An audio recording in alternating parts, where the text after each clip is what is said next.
Welcome back for our Farm and Ranch News.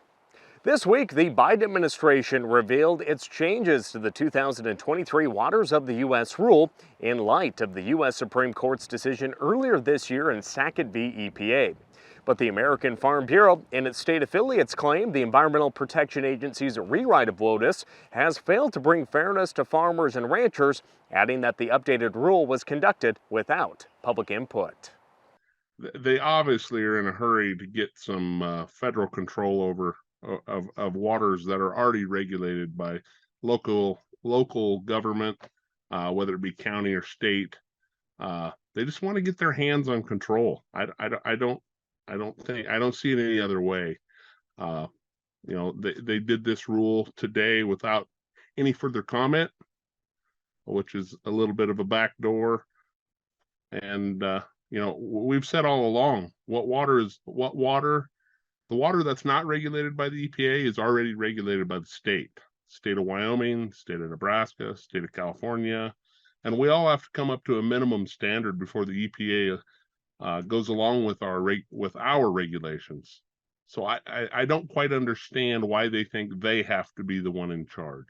The EPA removed the term significant nexus in the WOTUS rule in its latest revision after the Supreme Court in May declared unconstitutional the jurisdictional test that has been the subject of intense opposition and litigation for nearly a decade. And what they have done with the rule, from what we can tell so far, is they've addressed some of the things, the main the nexus of all the waters that are connected to navigable waters. They've thrown that out of their reg, and that's really all they've changed. So they really haven't affected any of the rest of their rule that was thrown out altogether.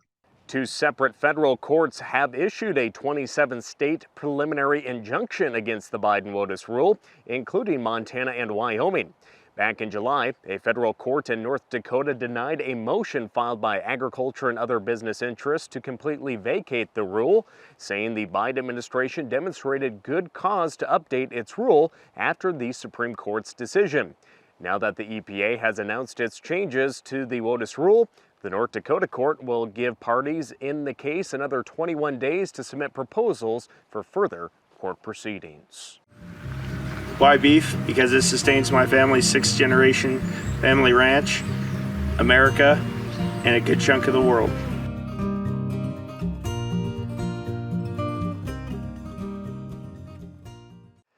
Returning back to our farm and ranch news, Farm Futures has released its 2024 planting estimates, and the August survey finds growers are expecting to plant 93.1 million acres of corn in 2024, down 1% from this year's total acreage. Now, shrinking revenue prospects amid relatively high costs will likely tighten profit margins for the 2024 crop, giving alternative crops more opportunity for acreage next spring. Wheat acres are also expected to expand. Winter wheat acres are forecast to be 5% higher at 38.7 million acres, and spring wheat acres will also rise 8% to 52.7 million acres. If those predictions prove true, this would be the largest wheat acreage planted since 2015. That's today's Farm to Ranch News.